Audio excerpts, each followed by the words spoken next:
the Redlining podcast. I am not Daryl, I am Rich. Daryl's taking a break, but my co-presenter today is the lovely Evie. Hi. Welcome back. Thank you. And today, joining us, we have an almost all-female crew apart from myself, but I'm going to be an honorary female for today. We have Sharkra and Naomi.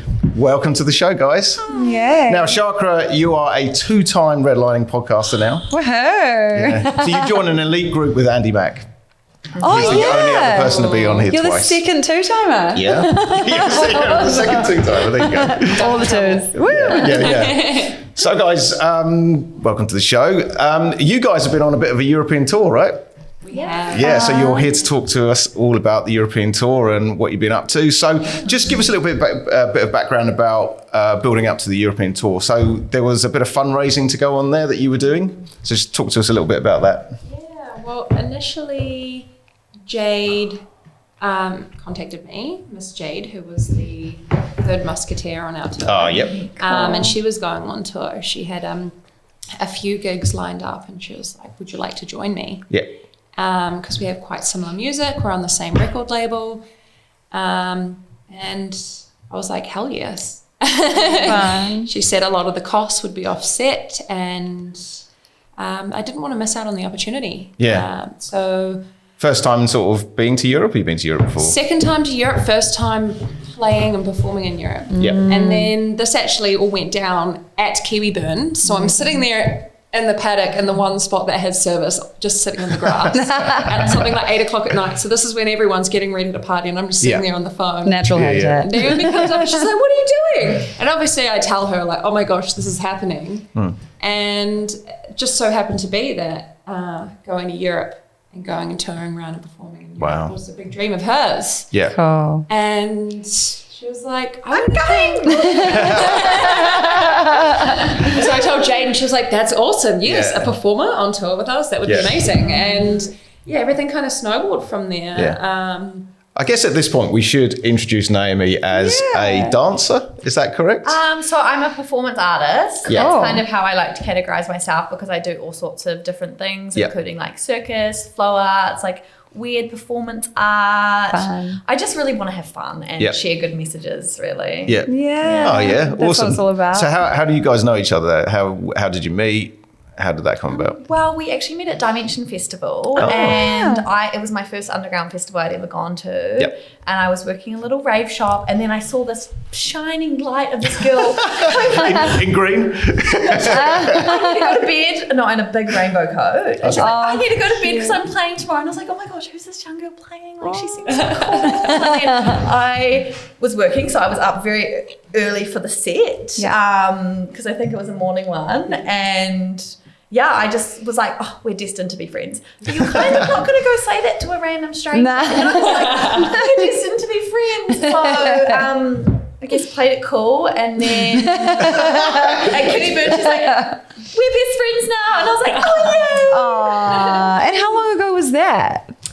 Dimension Festival would have been 4 years ago. Wow. Yeah, so that was at the very start of my performance journey. And that was kind of what inspired me to be a performance artist was like that festival season. Yeah. Cool. So what's your... Sorry, Eva, you go. No, it's all right. Oh, no, I was just going to ask about like, so you're saying with Europe coming about, it was at Kiwiburn, right?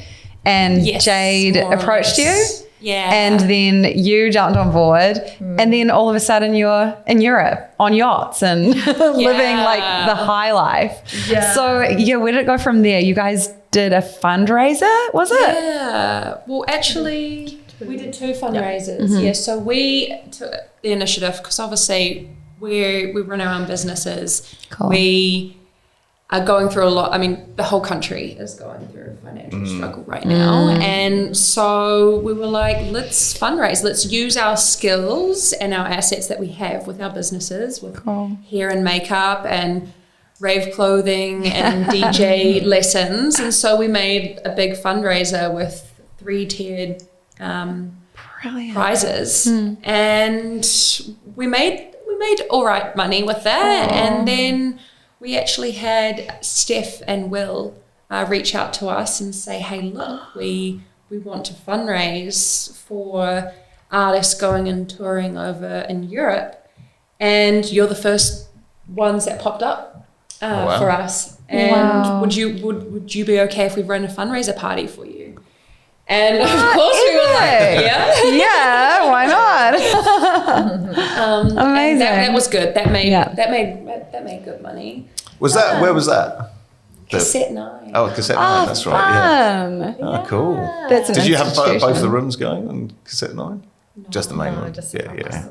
Cool. And that would have sent you on your way after that gig. Yeah. It made a really big difference to have the extra money for the accommodation, because a lot of it was we got at cheaper rates or we got free accommodation and stuff like that. But Europe is really expensive. Massively. So we were so grateful for that. It actually would have been a lot harder if we didn't get that. So we're super grateful for everyone. So thank you if you donated and came to our shows. We love and appreciate you so much. Oh, cool. So what dictated your itinerary? Was it the gigs that dictated your itinerary? And so how did the gigs come about? Did you have a promoter sort of, or a manager sort of booking you, and then you just sort of followed Shah around wherever her bookings were? Is that kind of how it worked? So Jade managed to sort the first kind of leg of the trip. So she organised, we were on a super yacht around Croatia. Oh, stop it. 8 days. And that was incredible. And you stayed on it, right? Yeah. It was insane. Why a super yacht? How did that come about? That's a story in itself. How did that come about? It is a story in itself. Whose was it? Yeah. It was a hired one. So there's a group called Fiaka, Fjaka, which means the enjoyment of doing nothing in Croatian. Yep. And the guy who runs it used to work for Kentucky or Top Deck. Yeah. And he was like, look, I really like Sail Croatia, but it is quite a, like for younger people who just kind of want to party mostly. Yep. And he's like, wanted something a bit more kind of bougie for like more, well-off millennials or whatever. Yeah. And so it's like a way bigger, way fancier yacht.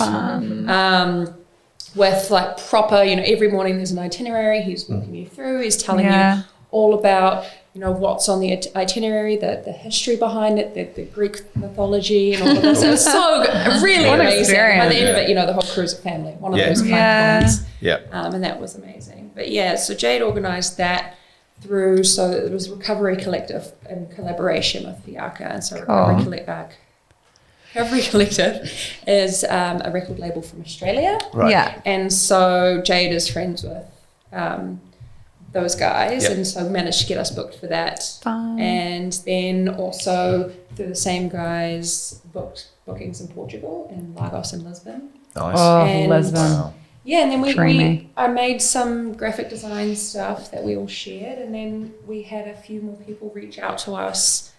And someone contacted me about playing in Germany, and then another person who I met in Argentina actually was like, you need to come and play in Barcelona, and managed to get us a gig there. So Wow. it ended up being That's quite a bit of amazing. Did you put the feelers out as well to promoters and say that you were sort of coming around? Did you have anything going? It's kind of hard because Europe's such a big place. I We can definitely did. Naomi did a lot. Yeah, I think as well with there's so many people, and it's the same all over the world where, they're going to give the people that are there, they're showing up, they're supporting the gigs. They're not just going to be like, oh yeah, we'll book you from overseas. So I guess those kind of trips are to establish the connections, to build the connections between here and Europe. And my other friends that just went touring over there, they've got a whole crew of Berliners coming over this festival season that are going to be playing Shipwrecked and all that. Okay. A big bunch of them. So they get to know our scene, we get to know theirs, and it builds more connections for all of us to travel the world doing what we love. Yeah. Well, that's cool. That's pretty cool. You mentioned something about graphic design. Do you do graphic design? Dabble. Cool. Awesome. Canvas. Yeah. Did you design this? Your sticker? The logo, I didn't. Yeah. Cool. But I technically put it together. It was actually the graphic artwork that is the background was the design from Spectrum 3 years ago. Yeah. That it was made by a guy in Brazil.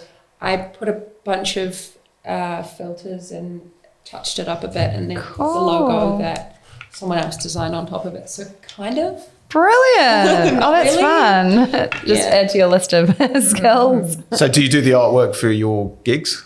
A lot of them, yeah. Yeah. A lot of them, a lot of them recently, yes, because money is just tight. You got to cut corners. Right. Unfortunately, as much as I really want to support, you know, other creatives out there, but generally I'll get, say, Bianca Dyer to do a lot of my design work. She's amazing. She's incredible. Oh, cool. Have you dabbled in the AI? Because I have to say, like, we get all our. My wife's a graphic designer, so I get her to do it all, and she's, you know, she sort of begrudgingly does it. But she's also super busy. So, like, I put one into chat recently just for a party we were doing, and actually what it came out with was fucking amazing. I was like, wow, that's really cool. That's frightening. I had a few issues with it, which is the only, like, so you know, had to sort of change a few stuff. But there are, you know, I can do some pretty cool stuff. Yeah, no, AI I definitely use quite a bit, like ChatGPT is pretty good for doing write-ups, or if you need to tidy up an email. Or you just want something a bit more sort of profesh. But yeah, no, AI, even just sort of getting AI to create images, if you're really descriptive of what you want, it's amazing. I can muck around in it as well and come up with some really weird shit. I use Photoshop to do some weird shit. Like the fingers? Totally. You're like, you can definitely tell that's AI. I think I told it. What did I tell it to do? I wanted. Can you do a guy in his PJs drinking a beer? Some of the shit it came out with was really that's weird. right, for that poster. Yeah, it was. Yeah, it was just an idea for it, which we sort of put on hold. So Naomi, so your background? What is your background then? So So when did you sort of start performance art? As a performance artist? So my mum's a performer. Oh, okay. She's actually New Zealand's Cher impersonator. And in her 50s... Hold on a minute. A Cher impersonator? What? That's amazing. What a legend. She travelled to Impersonators Conference in Las Vegas cool. and did some of the islands in Australia. So she's had a really long career. She must have a hell of a singing voice. Some pipes. She does too. Oh, really? Oh, okay. Yeah, I have actually been working on my singing because it's something I really love. But I was always the dancer in the family. So I did grow up learning jazz ballet and then I guess kind of went off and did my own thing and became a hairdresser, started my own business, started doing makeup, like freelancing, and then lived in Raglan for a few years, and I guess that's what opened me up to more of the art scene and having a bit more diversity with people and artists and good community down there. Yeah, and so my first gig I ever performed at was at the Yacht Club. Oh, cool. With Paige Juliet and Disco Pussy. Whoa. I had only been hula hooping for about 6 months, but it was the enthusiasm. And I think when you love something and you don't have to have a super high skill level to be an amazing performer, it does help long term to create sustainability and to also upskill, so you've got new things to bring to the table and new things to bring to other events, so you're not just repeating the same move over and over. But so through festivals and stuff got me back into performance art, and my partner Liam Rolfe, he is an amazing performer. Wow, what does he do? His band is Strangely Arousing. Oh, cool. Yeah, definitely. I know the name. They're playing Om, aren't they? Yeah, they are. That's cool. right. That's They're on their first release. That's right. Awesome. That's cool. Great name. Yeah, they're amazing. They've done a few international tours, and their band has been together since they were in high school. So I think it's 12 years now. Cool. That's cool. Solid. What kind of music is it? Kind of. It's kind of like Fat Freddy's, Sticky Fingers, mixed with a little bit of like the Cat Empire, real bouncy and fun. Really nice to dance to. Cool. And he's a really amazing poi performer and fire artist. So good. That's why they call him Poi Boy. Poi Boy. That's so cute. Poi Boy. So I wanted to be as good as him. Oh, amazing. What a team though. Like that's so cool. And so, power couple. Right. To get him on the podcast. Yeah, we will. I should. Yeah, definitely. So Yeah. back to singing. So have you like dabbled in it with your, obviously like when you guys were touring, have you like picked up the mic and had a little sing along? Yeah, so I'm starting to get into hosting events as well. So Cool. we did that at our fundraiser, which was like a little bit of a practice, a little bit of Yep. So we introduce the artists as they're coming on, we introduce the DJs, Cool. we introduce the performance artists as they come on, and it kind of gives a little bit of a break, like, hey, welcome to the event and thanks for coming, Yeah. and you hype up the crowd. And and my confidence on the tour, I did sing, so that Well will be done. on one of the recordings. Cool. But it is something I really want to get into. I've Yeah. been training with MC Tali. Oh, yeah, cool. Wow. She's Good also been teacher. away, so I Yeah. haven't done anything with her recently, but I've been Yep. training every day my voice. I was Awesome. actually vocal training on the drive All there. right. Oh, fun. It's so good. You can learn how to do anything on like YouTube, eh? Like if you want to learn how to sing properly, exercises, it's all there for free. That's great. Yeah. Oh, that's awesome. So what did you sing? Is it your like an original song? Or Yeah. I haven't really gotten into songwriting. My sister is a really amazing songwriter, so I kind of always been like, oh, if I am ever wanting to release music myself, Yeah. I do have thousands of amazing songs Yeah. that she's written that doesn't actually resonate with her anymore. Okay. And a lot of that resonates with me where I am in my life now. Okay. Yeah. Cool. So I am open to recording some music like with her. She's Yeah. got a production company and Wow. all Oh, wow. of like recording set up and has recorded. But Good. it takes a lot to record one song, and Yeah. So I many know my elements. voice doesn't have the strength to pull through and do like full shows and stuff. But I would like to get there one day. Yeah. Yeah. But I don't want to embarrass myself. No, you won't. Karaoke is always fun to practice and have a good time. We've come like a long way though. Yeah. From before we went to Europe, she was like, no. Oh, okay. But you got up like do it. yeah, Great, do it. That's ballsy. Like I find like working in, because I work in film television as well, and talking in front of the camera is fine. Like I can do that, and I used to sing as well, like in front of audiences. I'd be fine.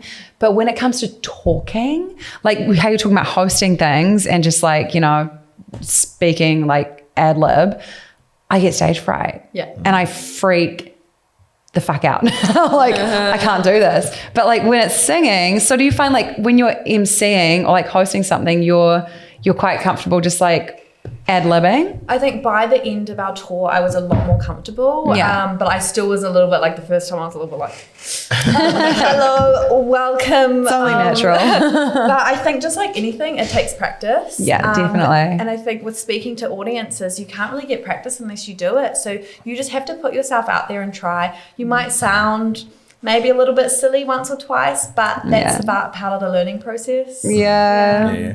So, was this, so when you were doing the shows in Europe and you started to do some of the emceeing and stuff, was this something that the crowd weren't expecting? Is this something a little bit unique to the shows that you were doing?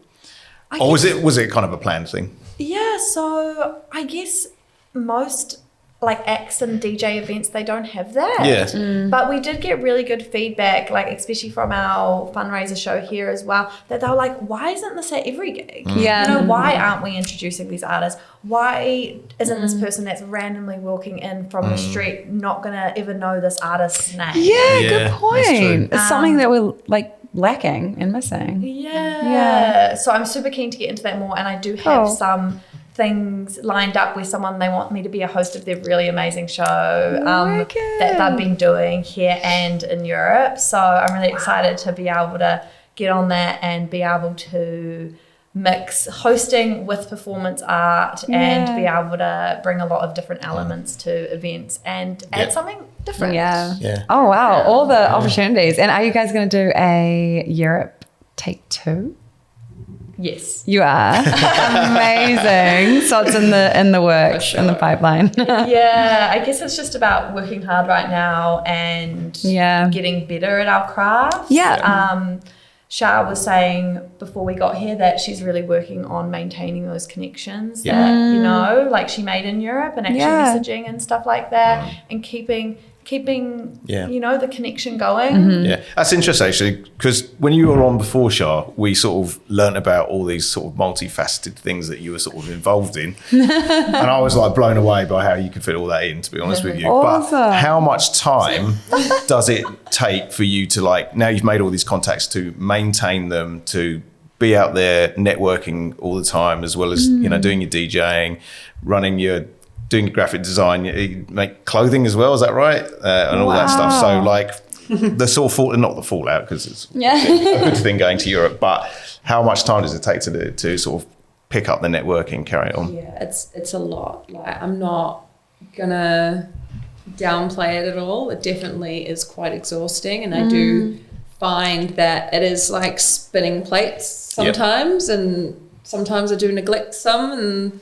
they start wobbling, and it's kind of this game of spinning plates. Yeah, that's a really good analogy. Someone told me it once, and I was like, that's really good. Oh, it's so good. Makes sense. And funny you say about the clothes thing, I was literally on the phone to a very good friend of mine who's a website builder person who's actually going to set up my clothing business finally on a website, so I can actually do drop shipping through that. Awesome. Which will get that ticking over, aside from like festivals and things like that. But I won't deny that I haven't neglected personal areas of my life. I've just kind of been on this grind for so many years, trying to accomplish all these things and tick all these boxes.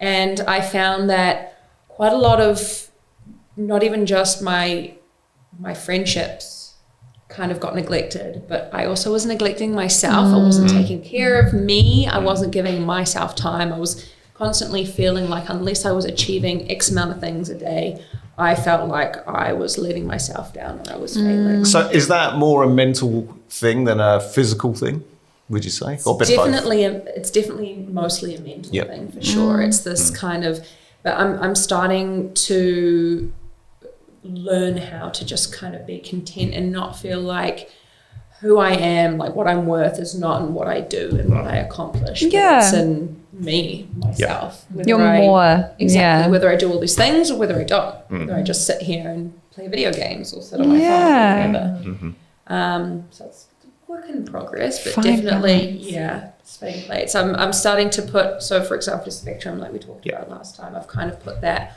on hold this year, so I can focus a bit more on myself. Good. I have been focusing more on my friendships and some other areas of my life that kind of have been put on the back burner. And just spinning those plates. So do you feel better for doing that? Do you still feel better within yourself? Yeah, I for think, kind of letting go of a few things. The thing with Spectrum is like you've already built it, so you can kind of park it, and you can go back next year or whenever. So it's the hard work's kind of done with the brand, not with obviously doing a festival. That'd be nice. But from having sort of let go of a few things and picking up, like you say, friendships, all the things that are really healthy for mental health. Do you feel that you're in a better place? 100%, 100 million%, honestly. And it's just getting better, and also getting a bit of perspective of being like, okay, I'm not going to let it get to this point again. I need to have some sort of balance. And I know me having my fingers in so many pies, it kind of holds me back a little bit from being able to make each project as amazing as it could be. But at the same time, I'm like, okay, which one do I sacrifice? And I don't want to. Yeah. So, eventually in 10 years, they'll all grow at a pace. But it's not like if I invested all my time into one project, I'd be like this, you know? Yeah. And I'm content with that because, it's not what you're doing. It's just being happy and being present. Yeah. Do you find that you sort of go through phases of what you're into? Like maybe one day you wake up and you go, I want to concentrate on my clothing brand. And the next day you like DJing or stuff like that. Very much. My ADHD is like, I feel you. So you're an active relaxer, are you? Like, can you just have time where you're just doing nothing, or are you constantly like, go, go, go?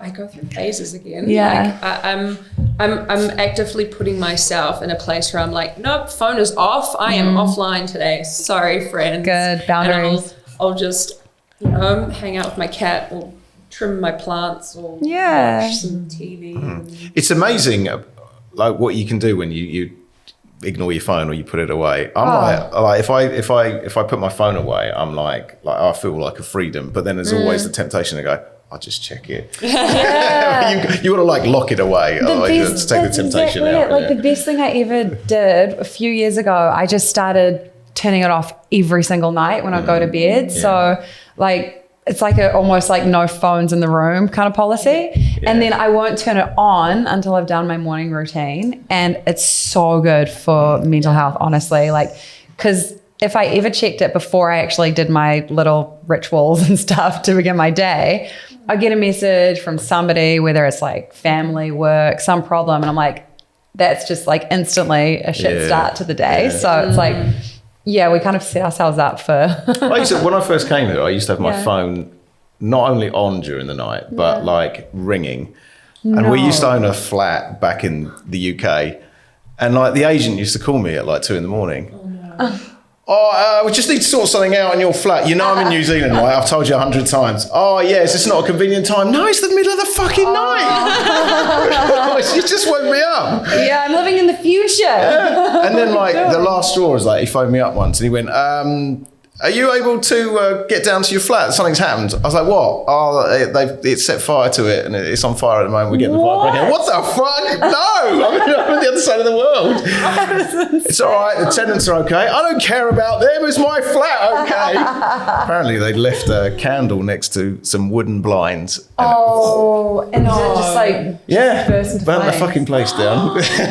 Nah, we got insurance on it. It's okay. But like, it's not the sort of shit I want to deal with at 2 a.m. to be honest with you. No. So my point is, turn your phone off at night so you don't get disturbed. Yeah. You've got to give yourself like, and especially like having such a busy lifestyle, you've got to give yourself those boundaries, or set those boundaries up in your life just to be able to be balanced. Yeah, definitely. Stably mentally stable. Stably mental. Either works, I'm sure. I'll take that one. Yeah. Stably mental. I like it. So, back to Europe. So talk to us more about your shows then. So will you play, because I know you're mainly psytrance, but you play techno, right? So what's the kind of dynamic between the two of you? So obviously you're DJing. Are you sort of performing alongside the DJing, or are you sort of like just doing the bits in between, or how did that work? So I normally, when I perform with DJs, which is one of my specialties, is that I normally work like behind them if there's a stage, or to the side of them, and I interact within the crowd as well. Sometimes I'll go out in the crowd. Often I actually will teach people hula hooping in the crowd. Sometimes, oh wow, cool. If it's like early enough in the night before it's full, so people can have like a little go and stuff, and it's a really nice way to interact with the crowd and to also, you know, like tell them who we are and what we're doing and, you know, what we want to do like with our art and in the world. And were people quite receptive to that, or they're kind of a bit shy, or what? They were really into it. Yeah, no, cool. People aren't very shy. Sometimes people take. We had this one at this little tiny island. It was the first stop of the tour, so I think it was our second event. And we thought, we're going to be playing in a big club. The island is tiny, and it's a little pub. But by the end of the night, the whole place is packed. Yeah, and it's rocking. Yeah, I think this is the first probably gig like that I've sold. Actually, one of the boys is still messaging me today. They loved us so much. And I think it was just something they'd never seen before, and they had never seen like hula hooping, or, you know, like they probably hadn't even heard a lot of that type of music. Yeah. It wasn't a party island, but we made it a party island that night. Nice. Sure. So what kind of tunes are you playing in that place? At that place? Mostly like, I mean, I never played one genre. It was kind of like minimal techno, tech housey, a little bit of bass house. Okay. Yeah. What's this? That's nice. Nothing too outrageous. That sounds cool. So do you kind of before the gig get together and sort of kind of discuss where you're going to go? I mean, obviously you know sort of have an idea of the kind of music style you're going to go. Does that sort of give you an idea of how you're going to perform. I'm a bit naive to what performance art is, to be honest with you, but like, is there anything that you sort of prepare for doing it, or is it kind of freestyle? Yeah, so actually normally I just freestyle. Yeah. So we can get a bit of an idea of like, okay,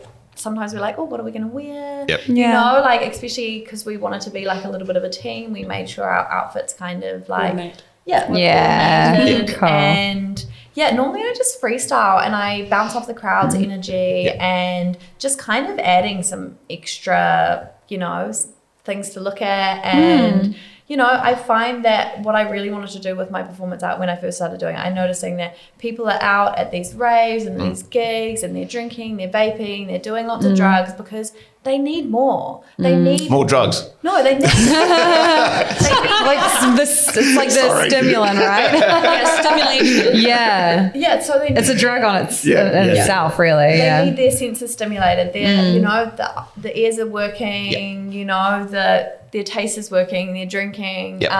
But they need more to look at. And Sharkra actually is a very entertaining DJ to look at because you know, she's dancing and a lot of DJs are. But if you have someone there giving you a big smile, waving something around that's light up, that's thing, you're just like, and people go nuts for it. It's just a natural high. What did you do? In one of the clubs in Croatia, it was 30 degrees, even in the aircon. So Naomi was the aircon. So I just had the silk fan. It wasn't even aircon. I fanned the audience for probably about 2 hours, and they were screaming. If I stop and come back, and they'll be like, "Oh my god!" So I was just there, and after I finished, I was like, "Wait, how much is aircon?" I was like, It was all you. You're like, I am aircon. Char, did you have the temptation to play faster just to make the fanning faster? You know, like, you have to cool them down. I'm going to really go for it. I actually, funnily enough, as we're talking about this, because I've been going through all the footage for like all the reel to make reels and stuff, and I have one video of Naomi literally with the silk fans, just like. That's a workout. Where's my pitch? Sure. Oh, that's cool, guys. Brilliant. So you went to, so you did Croatia, you did Portugal, and you did Germany. Did you go anywhere else? Spain. Spain. That's right. Did you go to the UK as well? Barcelona. You didn't go to the UK? we both did go to the UK on different occasions. Oh, okay. But that was just for, It was shit there, right? Like, Gloomy. I can say that. I really enjoyed it though. That's because I went and like met up with my family. Oh, okay. Where was that? In Godalming and Luton. Oh, right, okay. Wow. Fair enough. Just Cool. yeah, nice. Is it like parents? What family? So my mum's side of the family are in Godalming. Yeah. And that's like cousins and uncles. And, Cool. and then up in Luton, I actually met my dad's brother. So my uncle and my cousin. I'd never met them before. Oh, wow. He's actually Okay. the reason that I had found my dad's side of the family a few years ago through Ancestry DNA. So that was like such an that's cool. experience. I hear these stories so often. It's so cool. Crazy. Yeah. I was like, I just want to know where I'm from. End up finding my dad. Wow, like long lost really family. What did you think of Luton? It was sunny. Yeah, okay, cool. Well, we'll leave it there. What was the other place you went to? Godalming. Where's that? It's like southwestish. Is it near Devon? Devon, Cornwall way? No idea. No, okay. Well, that is southwest. It's like an hour on the coast. Is it on the coast? No, okay. I don't know. Sorry, I was there like 2 My days. geography is Oh, yeah. terrible. Was it nicer than Luton? It was really nice. It was very classic. English. Okay, yeah, no, fair enough. Thatch, like Yeah. cottages. So it was more. You went to the UK more for downtime. You know, Yeah. than anything else. Wholesome family. much needed. Yeah. Yeah. Especially sounds like after it, Portugal. Portugal was the most insane part of our tour. Yeah. Yeah. It was like we were in Lagos. We played a boat party from 4 till 7 p.m. Yep. And then we went to a bar for like an hour or so. And then we played at another club, Mellow Loco, from 10 till 1. Cool. Yep. And then we went to another club, Stevie Ray's, and played there from 2 till 5. Shit. 6. Yeah. Whoa. 6. And Wow. then we went back to the accommodation. These girls fell asleep straight away. I'm just wired. Yeah. My ADHD Buzzing. brain. I'm like, they got maybe like 3 or 4 hours. I got 2. And then we caught a 5-hour train from Lagos to Lisbon. Yep. And then we checked in, trundled out all of our baggage from the train station to the accommodation, which was like maybe like a 5-10 minute walk. Checked in, had a 2-hour nap. And then got ready and went to another gig at Lisboa Rio, I think. Yep. And it was by the waterfront, and played there from 12 till 5.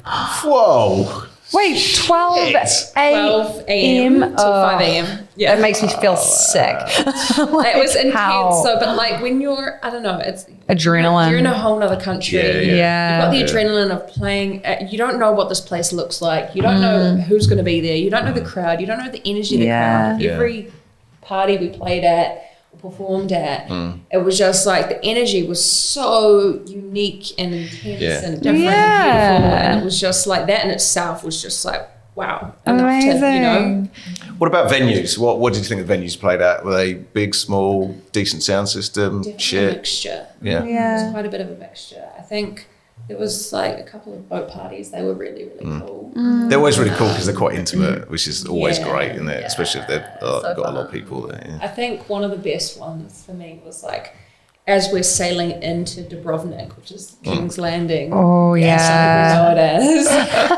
On the super yacht, we had this boiler room style sort of thing going on. Yeah. Naomi's got her silk fan standing on like one of the bed things. People are like in the spa, like dancing, and There was a spa on board. on the roof of the super yacht. Like living the lives of rock stars. It was great. And Jade and I are playing back to back, and we're like sailing into Dubrovnik. There's like this big bridge. You can see King's Landing and stuff. And I literally just like got goosebumps. Just like, I was like, this is so surreal. Yeah, you must have felt like you're in dreamland. It really felt that way. Wow. We're looking for dragons.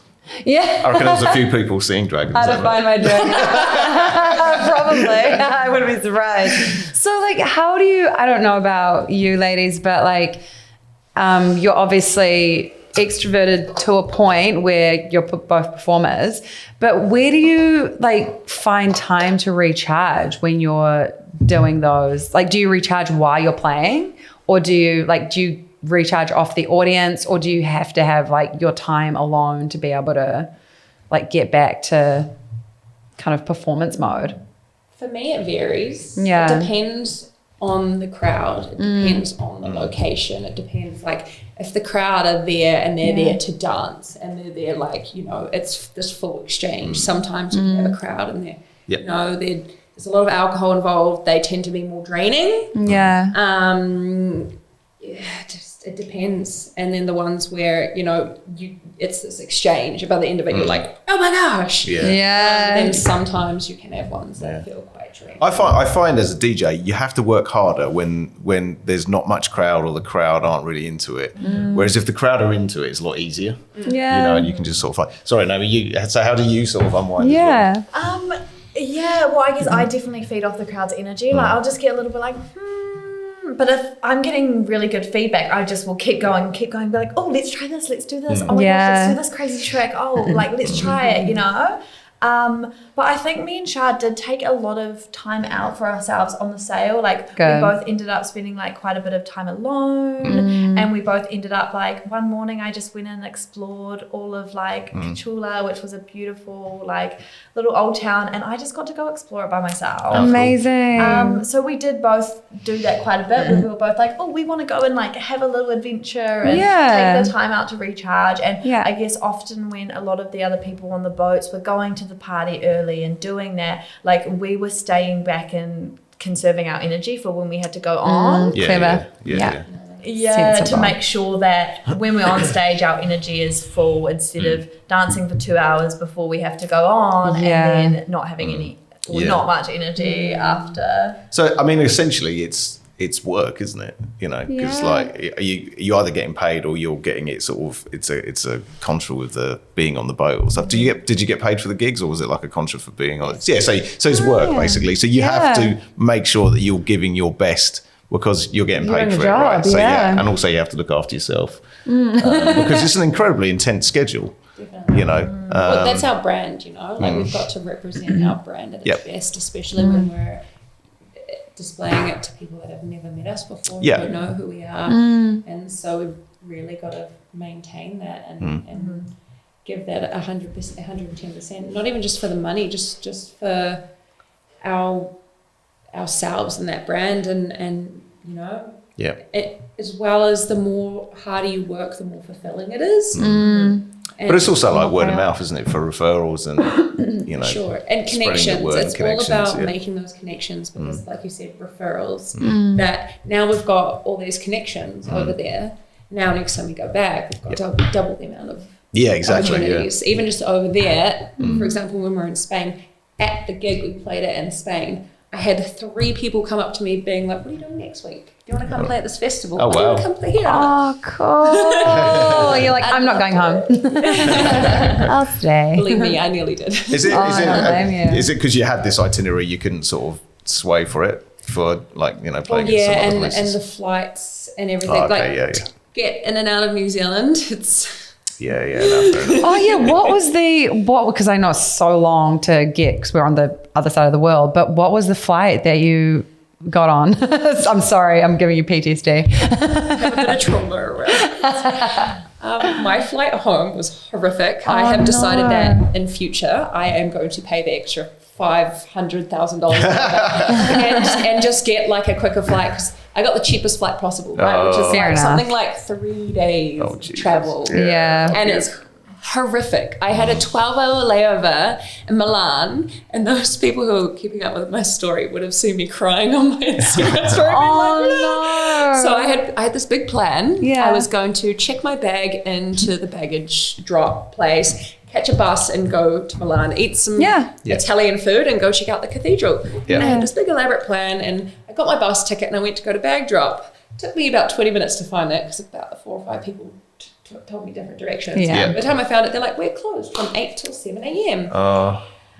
So that from 8 p.m. till 7 a.m. I know, it's like the time that is people are probably most wanting to. Yeah, exactly.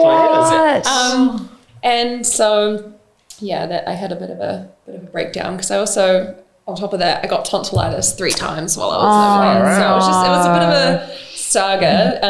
And I ended up spending my 12-hour layover literally because you can't go through customs. So you can't sit in that nice cushy area with all the fancy like Prada, Victoria's Secret shops. You have to stay on this side of customs, which is literally like the shit bit. A shitty cafe and some seats that they put these things in between so you can't lie down. No. And it was just like, it was...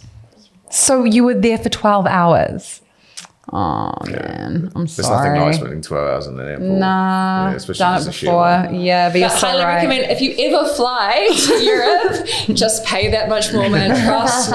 Trust me. You end up paying like a few $100s in shitty airport food, might I add, while you're traveling, because airport food is so ridiculously overpriced and high quality. Just invest the money. Trust me.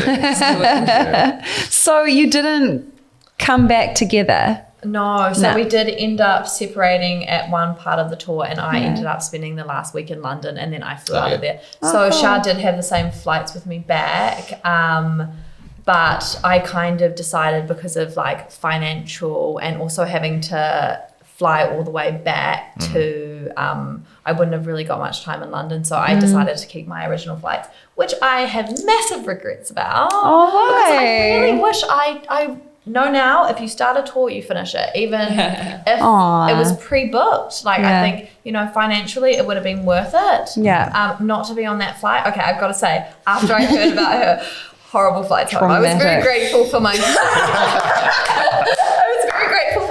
30-hour flight home and my easy, just catch a train straight to the airport, get on, easy peasy. So I was grateful for that in the end. And I guess maybe my gut was like, maybe for your mental health sake, and financial sake.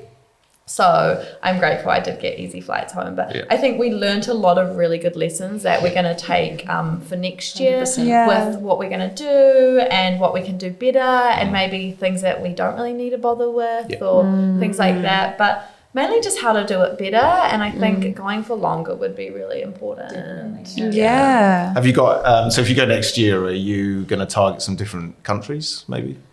Some different locations? Yeah. Sounds like some pipeline. I know Kiss and Tell. There's some pretty decent festivals out in Europe. Yeah. And, Not even just Europe. She does kiss and tell. so you're going to Australia then? No, I'm joking. So talking about festivals, New Zealand summer coming up. You've got plans for fun. I know you're heavily involved in the Om Festival. Are you going to Om this year? Yeah, so I'll be performing at Om. I'm not 100% sure what I'll be doing, but I'll be doing some stuff with Shah and her stage, of course, because I love what she does there. So I want to come and support it and share some of my magic there. And then possibly I'll do different DJ sets and possibly the cabaret, which I haven't done the cabaret yet because I'm like, on the first day of the year.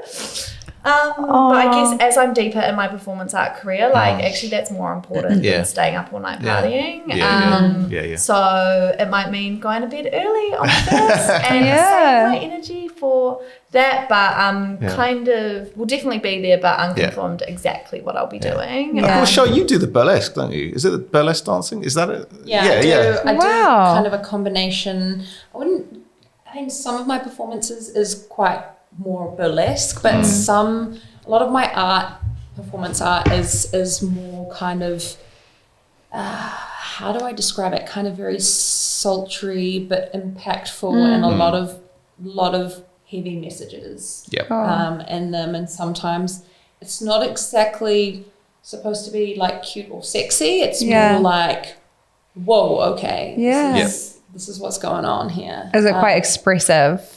Yeah. So fun.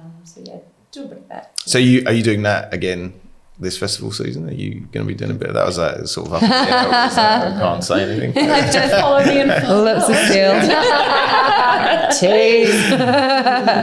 Oh, that's cool. So you'll be at Om for the whole duration because you've got a stage there? I will be, yeah. So I'll amazing. Be oh, yeah, because you've got set up till pack down, in fact. Oh, cool. Yeah, lucky me.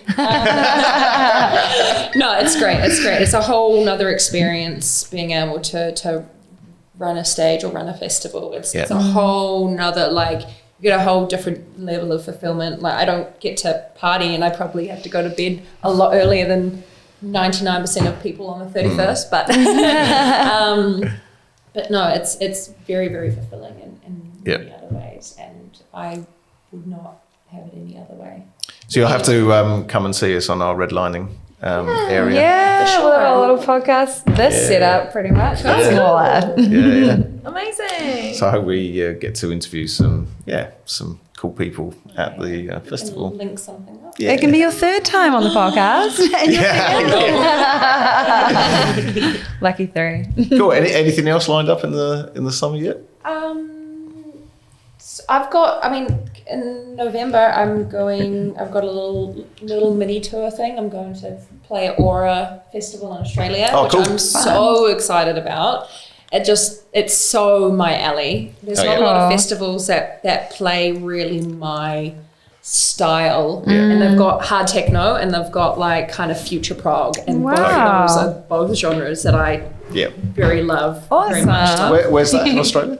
Melbourne. Oh, cool. Oh, I love Melbourne. Yeah, nice. So cool. And then straight from there, I go to Fiji to play at Spring Break. Oh, wow. The day that ends. Spring Break. Wow. So what's that like? Is it full of like spring breakers? Yeah. So you think Spring Break, you think, okay, it's like a big booze fest, right? Well, there's a lot of like children. Actually, last time I went, it was beautiful. Okay. It was so amazing. Yes, people do like drink a fair bit. Yep. But just the connections and the atmosphere, and everyone's so lovely. Everyone's just like wants to be your friend, and everyone's like, we're all friends now. I made so many connections with so many people over there. Yeah. And they asked me to come back, and I just immediately was like, yes. You know? Well, I mean, it's Fiji, innit? You know. Gig in Yeah. Fiji. Free trip to Yeah. Fiji, like, Who doesn't like That's that? awesome. Fun It's a no-brainer. Yeah. So I'm curious, do you get all your own gigs yourself? Like you hustle, you don't have a manager or an agent? Not at this Wow. stage. Though I did have someone reach out to me recently. That's possibly in the near future. Yeah. But like at this point in time, it's not really needed. I think No. it definitely would simplify things a lot. Like I definitely do want to start delegating a lot of my business stuff to other people, so I can start leveling them up a bit more and a bit faster than they are, and I can sort of redirect my time and energy into things that I really want to do, and just even if it's something that I just doing nothing. It just The art of more doing time. nothing. It's a skill. It is. That I definitely don't have. I wish I did. Well, your trip sounds amazing. Yeah. And we are utterly jealous. and the one fact that you're day. going to go and do it again makes us even more jealous. Be jealous, be inspired. Yeah. I've never That's been a to one great to be inspired. philosophy. Such a palm. But all the best for the future. I hope to see it on, obviously. We will. And over lots of festivals in the summer. And come on again and tell us about your next adventure. Europe, wherever else it takes you. But guys, thanks for coming on the show. Yay. No Thank worries, you, thanks for ladies. having us. No worries. Thank you All so good. much. So nice to meet you guys. You Nice to meet do.